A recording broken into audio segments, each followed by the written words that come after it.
B. Masa demokrasi parlementer 1950–1959. Masa demokrasi parlementer adalah masa ketika pemerintah Indonesia menggunakan UUD 1950, Undang-Undang Dasar Sementara, sebagai undang-undang negara. Masa demokrasi parlementer disebut pula masa demokrasi liberal karena sistem politik dan ekonomi yang berlaku menggunakan prinsip-prinsip liberal. Masa ini berlangsung mulai 17 Agustus 1950 sampai 6 Juli 1959. 1. Perkembangan politik. A. Sistem pemerintahan. Pada masa demokrasi parlementer, undang-undang yang digunakan sebagai landasan hukum negara adalah UUD Sementara 1950. Sistem pemerintahan negara menurut UUD Sementara 1950 adalah sistem parlementer. Artinya kabinet disusun menurut perimbangan kekuatan kepartaian dalam parlemen. Presiden hanya merupakan lambang kesatuan saja. Dalam sistem ini parlemen sangat berkuasa. Apabila kabinet dipandang tidak mampu menjalankan tugas, maka parlemen segera membubarkannya. Sistem parlementer disebut juga sebagai sistem demokrasi liberal. Sistem kabinet yang digunakan pada masa demokrasi parlementer adalah zakon kabinet. Zakon kabinet adalah suatu kabinet yang para menterinya dipilih atau berasal dari tokoh-tokoh yang ahli di bidangnya, tanpa mempertimbangkan latar belakang partainya. Masa demokrasi parlementer di Indonesia memiliki ciri banyaknya partai politik yang saling berebut pengaruh untuk memegang tampuk kekuasaan. Hal tersebut menyebabkan seringnya pergantian kabinet. Berdasarkan tabel ini, dapat kita lihat dari tahun 1950 sampai 1959 telah terjadi 7 kali pergantian kabinet. Hampir setiap tahun terjadi pergantian kabinet. Jatuh bangunnya kabinet membuat program-program kabinet tidak dapat dilaksanakan sebagaimana mestinya. Kabinet parlementer dapat berlaku di negara-negara yang menganut sistem liberal dengan ciri khas multipartai. DPR, parlemen, dapat menjatuhkan pemerintah, eksekutif dan mosi tidak percaya. Hal ini terjadi karena Perdana Menteri dan Kabinet bertanggung jawab kepada parlemen. B. Sistem kepartaian. Sistem kepartaian yang dianut pada masa ini adalah sistem multipartai, yaitu suatu sistem kepartaian yang memiliki banyak partai politik.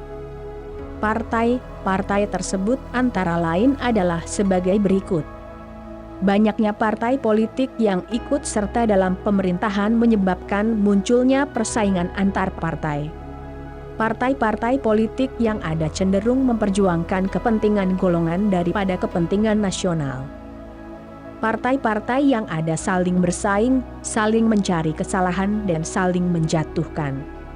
Partai-partai politik yang tidak memegang jabatan dalam kabinet dan tidak memegang peranan penting dalam parlemen sering melakukan oposisi yang kurang sehat dan berusaha menjatuhkan partai politik yang memerintah. Hal inilah yang menyebabkan sering terjadinya pergantian kabinet.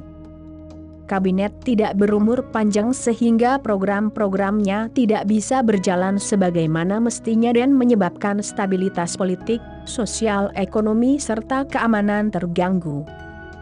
C. Pemilu 1955. Pada tahun 1955 diselenggarakan pemilihan umum, pemilu pertama di Indonesia. Pemilu pertama ini merupakan tonggak demokrasi pertama di Indonesia. Keberhasilan penyelenggaraan pemilu tahun 1955 menandakan telah berjalannya demokrasi di kalangan rakyat. Rakyat telah menggunakan hak pilihnya untuk memilih wakil-wakil mereka. Banyak kalangan yang menilai bahwa pemilu 1955 merupakan pemilu paling demokratis yang dilaksanakan di Indonesia. Pada pemilu pertama ini 39 juta rakyat Indonesia memberikan suara. Pemilihan umum 1955 dilaksanakan dalam 2 tahap.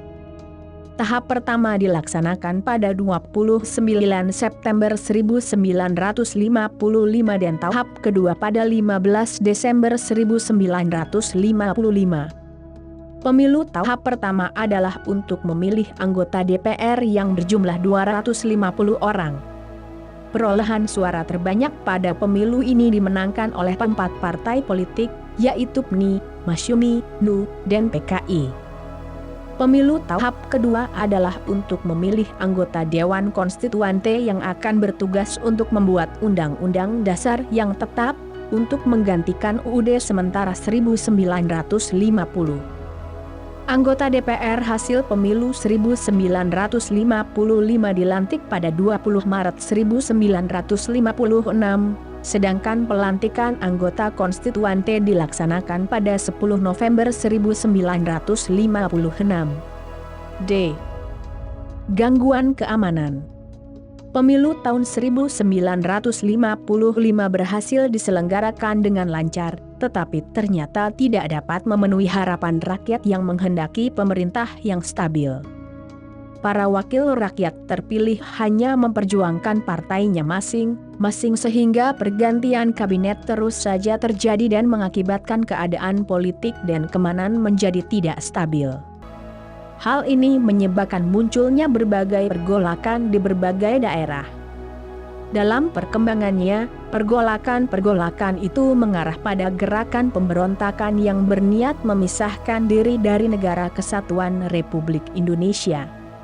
Berikut ini beberapa gerakan pemberontakan yang terjadi pada masa demokrasi parlementer. 1. Pemberontakan Angkatan Perang Ratu Adil, APRA. Gerakan APRA dipimpin oleh Kapten Raymond Westerling. Gerakan ini didasari oleh adanya kepercayaan rakyat akan datangnya seorang Ratu Adil yang akan membawa mereka ke suasana aman dan tenteram serta memerintah dengan adil dan bijaksana. Tujuan gerakan APRA adalah untuk mempertahankan bentuk negara federal di Indonesia dan memiliki tentara tersendiri pada negara bagian RIS.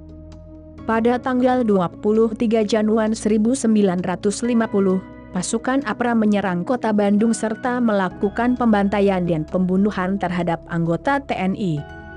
APRA tidak mau bergabung dengan Indonesia dan memilih tetap mempertahankan status quo karena jika bergabung dengan Indonesia mereka akan kehilangan hak istimewanya. Pemberontakan APRA berhasil ditumpas melalui operasi militer yang dilakukan oleh pasukan Siliwangi. 2. Pemberontakan Republik Maluku Selatan, RMS. Pemberontakan RMS, Republik Maluku Selatan, dipimpin oleh Mr. Dr. Christian Robert Stephen Soumokil yang menolak terhadap pembentukan Negara Kesatuan Republik Indonesia. Mereka ingin merdeka dan melepaskan diri dan wilayah Republik Indonesia karena menganggap Maluku memiliki kekuatan secara ekonomi, politik, dan geografis untuk berdiri sendiri. Yang menjadi penyebab utama munculnya Gerakan Republik Maluku Selatan, RMS, adalah masalah pemerataan jatah pembangunan daerah yang dirasakan sangat kecil, tidak sebanding dengan daerah di Jawa. Pemberontakan ini dapat diatasi melalui ekspedisi militer yang dipimpin oleh Kolonel A.E.K. Wilarang, Panglima Tentara dan Teritorium Indonesia Timur. 3. Pemberontakan Andri Aziz. Peristiwa pemberontakan Andri Aziz terjadi pada 5 April 1950.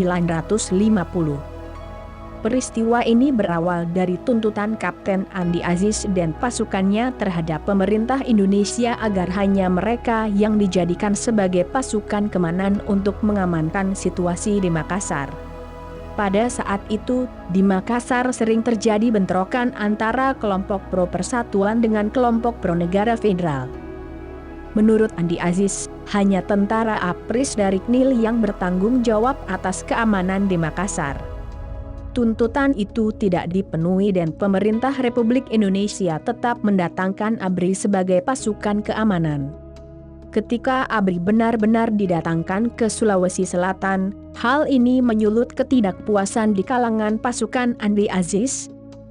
Pasukan Andi Aziz kemudian bereaksi dengan menduduki beberapa tempat penting di Makassar, seperti pos militer, kantor telekomunikasi, lapangan terbang, serta menahan Letnan Kolonel J. Moko Ginta yang menjabat sebagai Panglima Tentara Teritorium Indonesia Timur.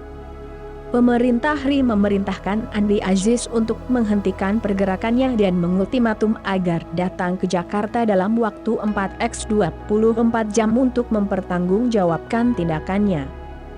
Namun Andi Aziz ternyata terlambat melapor, sementara pasukannya telah berontak. Andi Aziz pun segera ditangkap setibanya di Jakarta dari Makassar. Pasukannya yang memberontak akhirnya menyerah dan ditangkap oleh pasukan militer RI di bawah pimpinan Kolonel Kawilarang. 4. Pemberontakan PRRI dan Permesta. Pemberontakan PRRI Permesta terjadi di Sulawesi yang disebabkan oleh adanya hubungan yang kurang harmonis antara pemerintah pusat dan pemerintah daerah. Hal itu dikarenakan jatah keuangan yang diberikan oleh pemerintah pusat tidak sesuai anggaran yang diusulkan. Hal tersebut menimbulkan dampak ketidakpercayaan terhadap pemerintah pusat. Selanjutnya dibentuk gerakan dewan, yaitu A. Dewan Banteng di Sumatera Barat dipimpin oleh Letkol Ahmad Hussein. B. Dewan Gajah di Sumatera Utara dipimpin oleh Letkol Simbolon. C. Dewan Garuda di Sumatera Selatan Letkol Barlian. D. Dewan Mangui di Sulawesi Utara dipimpin oleh Letkol Fence Sumual. Puncak pemberontakan ini terjadi pada tanggal 10 Februari 1958. Ketua Dewan Banteng mengeluarkan ultimatum kepada pemerintah pusat. Isi ultimatum tersebut adalah menyatakan bahwa Kabinet Juanda harus mengundurkan diri dalam waktu 5x24 jam. Setelah menerima ultimatum tersebut, pemerintah pusat bertindak tegas dengan cara memberhentikan Letkol Ahmad Hussein secara tidak hormat. Oleh karena ultimatumnya ditolak pemerintah, pada 15 Februari 1958, Letkol Ahmad Hussein mengumumkan berdirinya PRRI, kemudian diikuti oleh pengumuman Permesta pada 17 Februari 1958 di Sulawesi. Untuk menumpas pemberontakan PRRI Permesta, pemerintah melancarkan operasi militer. Pada 29 Mei 1961, Ahmad Hussein dan tokoh-tokoh PRRI lainnya akhirnya menyerah. Pemberontakan aparat Andi Aziz, RMS, dan PRRI Permesta merupakan batu ujian bagi ideologi nasional Pancasila. Berkat rahmat Tuhan Yang Maha Esa dan kekompakan ABRI bersama rakyat setia kepada Pancasila dan UUD 1945, maka pemerintah berhasil mengatasinya. E. Konferensi Asia Afrika, KAA dan Deklarasi Juanda. Pada masa demokrasi parlementer, Indonesia banyak mengalami gangguan stabilitas politik dan keamanan. Meski demikian, pemerintah pada masa demokrasi parlementer mampu mewujudkan beberapa keberhasilan yang membanggakan, di antaranya adalah penyelenggaraan Konferensi Asia Afrika, KAA dan Deklarasi Juanda. 1. Penyelenggaraan Konferensi Asia Afrika, KAA. Konferensi Asia Afrika, KAA, diselenggarakan pada tanggal 18–24 April 1955 di Bandung. Konferensi ini dihadiri oleh 29 negara. Sidang berlangsung selama 1 minggu dan menghasilkan 10 prinsip yang dikenal dengan Dasar-Sila Bandung. Penyelenggaraan Konferensi Asia Afrika, KAA, membawa keuntungan bagi Indonesia. Pamer Indonesia sebagai negara yang baru merdeka naik karena kemampuannya menyelenggarakan konferensi tingkat internasional. Keuntungan lainnya adalah dukungan bagi pembebasan Irian Barat yang saat itu masih diduduki Belanda. Konferensi Asia Afrika, KAA, juga berpengaruh terhadap dunia internasional. Setelah berakhirnya KAA, beberapa negara di Asia dan Afrika mulai memperjuangkan nasibnya untuk mencapai kemerdekaan dan kedudukan sebagai negara berdaulat penuh. Selain itu, KAA menjadi awal lahirnya organisasi gerakan non-blok. 2. Deklarasi Juanda. Sebelum Deklarasi Juanda, Indonesia masih menggunakan peraturan kolonial terkait dengan batas wilayah. Dalam peraturan itu disebutkan bahwa laut teritorial Indonesia itu lebarnya 3 mil diukur dari garis air rendah daripada pulau-pulau dan bagian pulau yang merupakan bagian dari wilayah daratan Indonesia. Batas 3 mil ini menyebabkan adanya laut-laut bebas yang memisahkan pulau-pulau di Indonesia. Hal ini menyebabkan kapal-kapal asing bebas mengarungi lautan tersebut tanpa hambatan. Kondisi ini akan menyulitkan Indonesia dalam melakukan pengawasan wilayah Indonesia. Melihat kondisi inilah kemudian pemerintahan Kabinet Juanda mendeklarasikan hukum teritorial. Deklarasi tersebut kemudian dikenal sebagai Deklarasi Juanda. Penetapan Deklarasi Juanda dilakukan dalam Konvensi Hukum Laut PBB KII tahun 1982 United Nations Convention on the Law of the Sea UNCLOS 1982. Pengakuan atas Deklarasi Juanda menyebabkan luas wilayah Republik Indonesia meluas hingga 2,5 kali lipat dari 2.027.087 km 2 menjadi 5.193.250 km 2. Perkembangan ekonomi. Pada masa demokrasi parlementer, bangsa Indonesia menghadapi permasalahan ekonomi. Permasalahan yang dihadapi pemerintah Indonesia pada saat itu mencakup permasalahan jangka pendek dan permasalahan jangka panjang. Permasalahan jangka pendek yang dihadapi pemerintah Indonesia saat itu adalah tingginya jumlah mata uang yang beredar dan meningkatnya biaya hidup. Permasalahan jangka panjang yang dihadapi pemerintah adalah pertambahan jumlah penduduk dan tingkat kesejahteraan yang rendah. Untuk memperbaiki kondisi ekonomi, pemerintah melakukan berbagai upaya, antara lain adalah sebagai berikut. A. Gunting Syafruddin. Dalam rangka mengurangi jumlah uang yang beredar dan mengatasi defisit anggaran, pada tanggal 20 Maret 1950, Menteri Keuangan, Syafruddin Prawiranegara, mengambil kebijakan memotong semua uang yang bernilai Rp2, 50 ke atas hingga nilainya tinggal setengahnya melalui kebijakan ini. Jumlah uang yang beredar dapat dikurangi. B. Sistem Ekonomi Gerakan Benteng. Sistem ekonomi Gerakan Benteng merupakan usaha pemerintah untuk mengubah struktur ekonomi kolonial menjadi struktur ekonomi nasional. Struktur ekonomi kolonial membawa dampak perekonomian Indonesia banyak didominasi oleh perusahaan asing dan ditopang oleh kelompok etnis Cina sebagai penggerak perekonomian Indonesia. Kondisi inilah yang ingin diubah melalui sistem ekonomi Gerakan Benteng. Tujuan dari sistem ekonomi Gerakan Benteng adalah sebagai berikut. 1. Menumbuhkan kelas pengusaha di kalangan bangsa Indonesia. Para pengusaha Indonesia yang bermodal lemah diberi kesempatan untuk berpartisipasi dalam pembangunan ekonomi nasional. 2. Para pengusaha Indonesia yang bermodal lemah perlu dibimbing dan diberikan bantuan kredit. 3. Para pengusaha pribumi diharapkan secara bertahap akan berkembang menjadi maju. Gerakan Benteng dimulai pada bulan April 1950. Hasilnya selama 3 tahun, 1950 sampai 1953, lebih kurang 700 perusahaan bangsa Indonesia menerima bantuan kredit dari program ini. Tetapi, tujuan program ini tidak dapat tercapai dengan baik dan mengakibatkan beban keuangan pemerintah makin besar. Tidak dapat tercapainya tujuan Gerakan Benteng antara lain disebabkan oleh hal-hal berikut.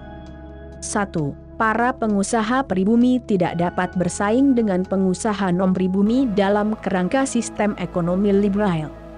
2. Para pengusaha pribumi memiliki mental yang cenderung konsumtif.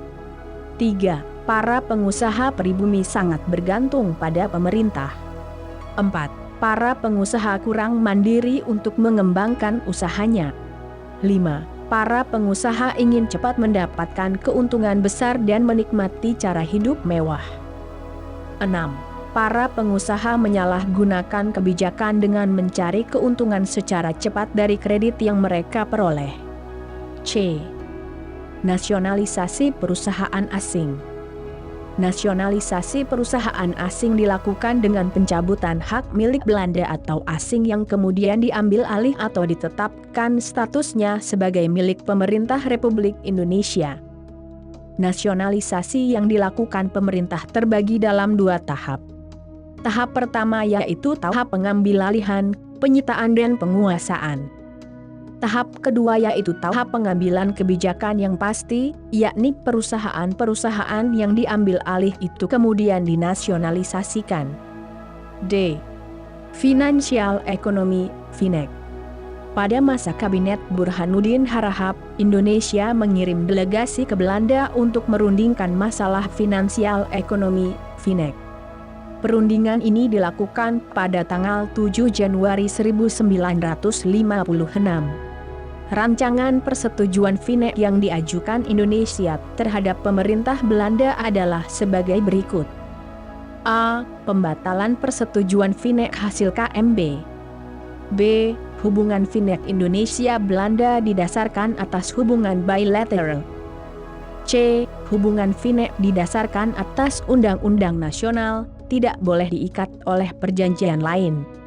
Namun usul Indonesia ini tidak diterima oleh pemerintah Belanda, sehingga pemerintah Indonesia secara sepihak melaksanakan rancangan FINEC-nya dengan membubarkan Uni Indonesia Belanda pada tanggal 13 Februari 1956 dengan tujuan melepaskan diri dari ikatan ekonomi dengan Belanda. Dampak dari pelaksanaan FINEC ini, banyak pengusaha Belanda yang menjual perusahaannya, sedangkan pengusaha pribumi belum mampu mengambil alih perusahaan Belanda tersebut. E. Rencana Pembangunan 5 tahun, RPLT. Pada masa Kabinet Ali Sastro Amijoyo II, pemerintah menyusun rencana pembangunan 5 tahun yang rencananya akan dilaksanakan antara tahun 1956 sampai 1961. Rencana ini tidak berjalan dengan baik disebabkan oleh hal-hal berikut. 1. Depresi ekonomi di Amerika Serikat dan Eropa Barat pada akhir tahun 1957 dan awal 1958 mengakibatkan ekspor dan pendapatan negara merosot.